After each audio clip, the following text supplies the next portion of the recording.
Salut tout le monde, aujourd'hui j'ai décidé de vous présenter un podcast sur le Rubik's Cube. Vous savez, le cube multicolore que personne n'arrive à finir sans s'énerver une première fois? Eh bien oui, je connais le secret pour terminer ce machin là. L'avantage de réussir un truc comme ça, c'est qu'après tu peux facilement te la péter devant les autres, au bahut par exemple. J'ai commencé au début avec la méthode débutant. Pour savoir comment l'utiliser, repérez bien quelles arêtes sont touchées par l'histoire de la chaise, celle de gauche, celle de droite et celle du fond. Parfois, il faudra donc aligner la face du haut et ou tourner le cube en entier de façon à placer face à soi une arête déjà bien positionnée, puis effectuer la combinaison pour faire bouger les trois autres. Si on y réfléchit bien, c'est pas tellement un jeu pour les intellos. Et comme tout débutant, au début, j'ai recherché des solutions plus simples, comme démonter un Rubik's Cube par exemple.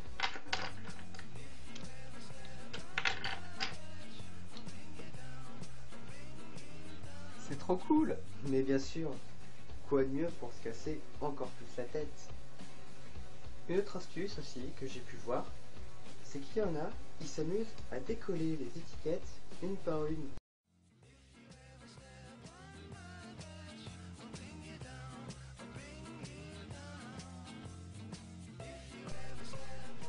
Trop classe! Ça fait tout de suite moins classe.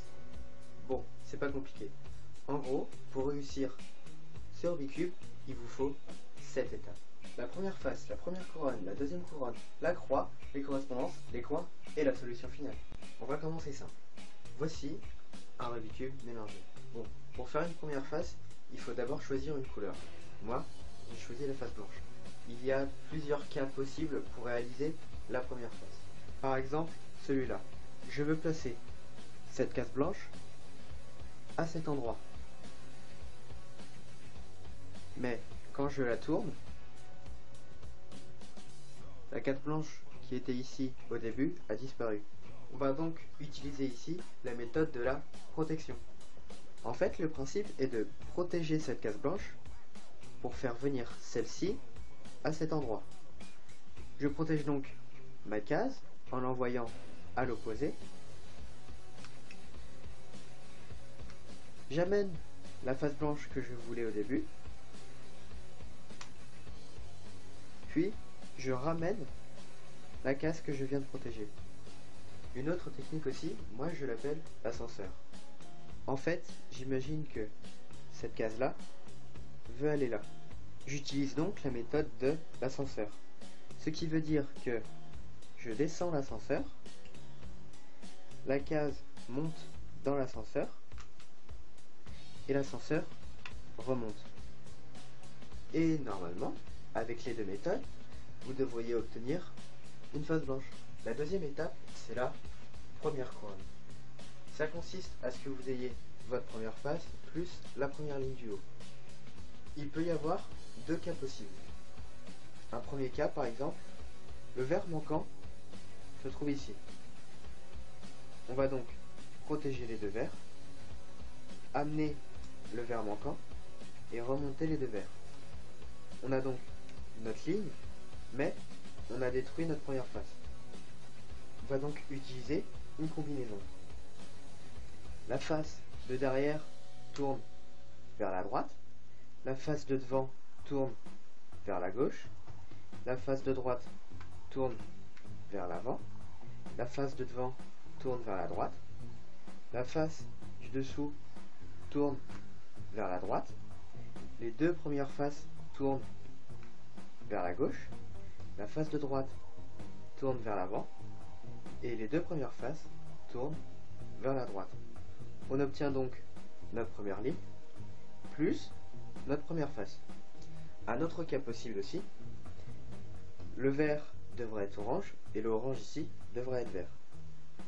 On va donc baisser le vert, la face du haut tourne vers la gauche, le orange descend, la face du haut tourne vers la droite,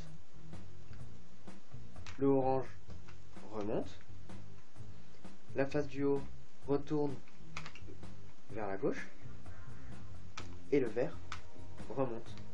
On a donc notre ligne orange et notre ligne verte avec notre première face.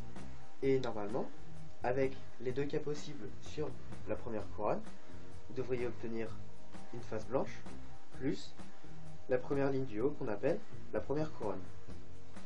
Maintenant que la première couronne est terminée, on va passer à l'étape de la deuxième couronne. Cette étape sert à avoir deux lignes d'une même couleur, comme par exemple là. On veut placer ce orange soit ici, soit ici. Mais il faut faire attention parce que ce orange a une couleur associée. La couleur associée ici, c'est le vert. On va donc mettre ce orange à cet endroit parce que la face verte se trouve ici. On imagine que cette case est une personne et cette case, c'est l'ascenseur. La personne qui attend l'ascenseur va partir, l'ascenseur descend, la personne revient puisque l'ascenseur vient de descendre, mais l'ascenseur remonte. La personne dans son élan continue et un autre ascenseur arrive. La dame blanche qui est là veut prendre l'ascenseur qui est là. Elle monte dans l'ascenseur et l'ascenseur remonte. On obtient notre case orange qui est bien placée sans avoir détruit notre première face. Si par hasard la face orange devrait se trouver à gauche parce que la couleur associée c'est le bleu et que la face bleue se trouve à gauche, il faudra faire les mêmes mouvements mais dans l'autre sens. Ce qui veut dire que la personne part, l'ascenseur descend, la personne revient, l'ascenseur remonte, la personne continue dans son élan, un autre ascenseur arrive, la dame blanche qui est là peut prendre l'ascenseur. Elle monte et l'ascenseur monte. On obtient notre face orange associée avec notre face bleue sans avoir détruit notre première face. Une fois la deuxième couronne terminée, vous obtenez ceci. Et maintenant, on va passer à l'étape de la croix. Puisque j'ai commencé avec la face blanche, notre croix va être jaune. Vous pourrez tomber sur deux cas possibles. Si vous tombez sur ce cas suivant, un centre jaune, un carré jaune à gauche et un carré jaune en haut, vous faites la combinaison suivante. Le bas tourne vers la droite, la face de droite tourne vers le haut, la face de devant tourne vers la gauche, la face de droite revient vers nous, la face de devant tourne vers la droite et la face du dessous tourne vers la gauche. On obtient une ligne jaune.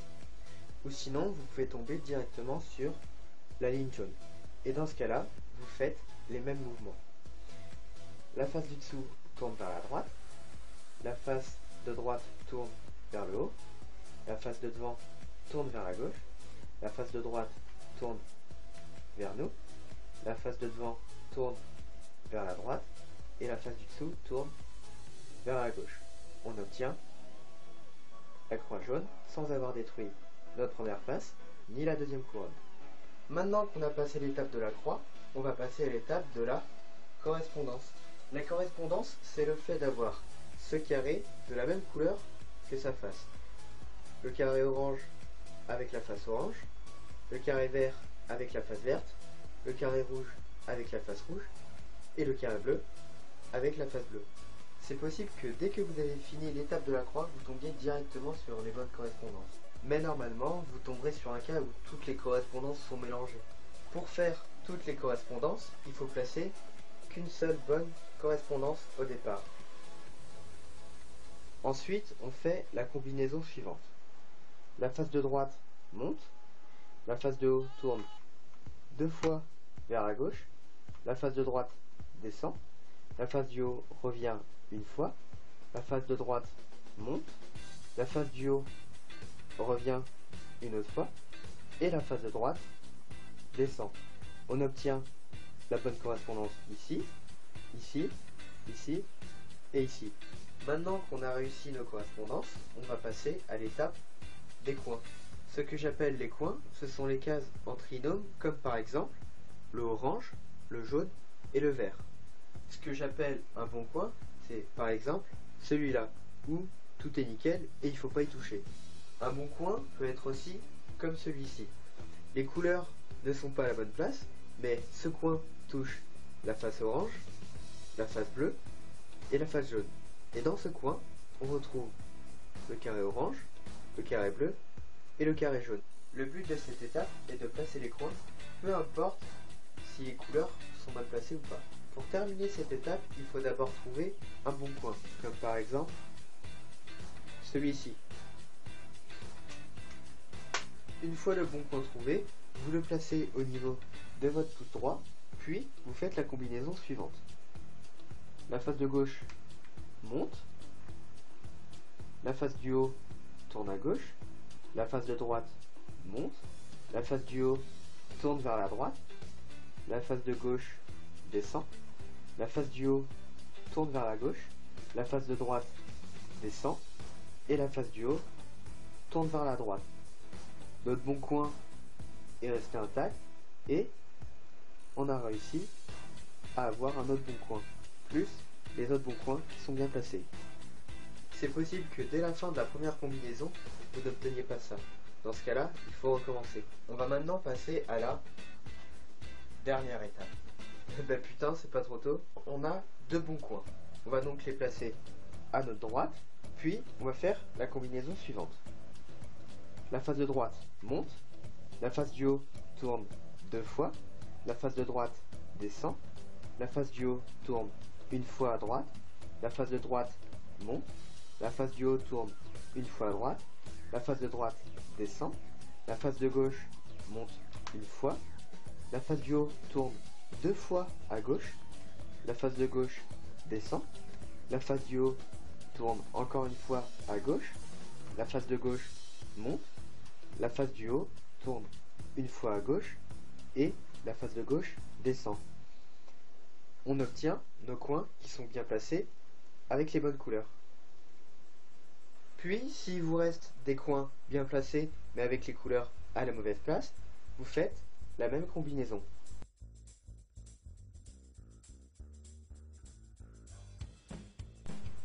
On obtient notre bicube complètement terminé. Enfin! Yes!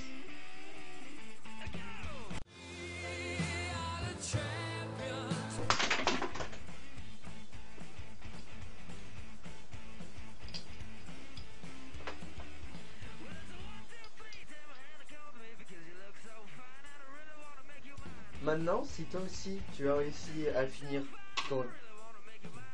ton bicube, ou même si tu n'as pas réussi à le finir, tu peux t'abonner à ma chaîne YouTube ou rejoindre ma page Facebook.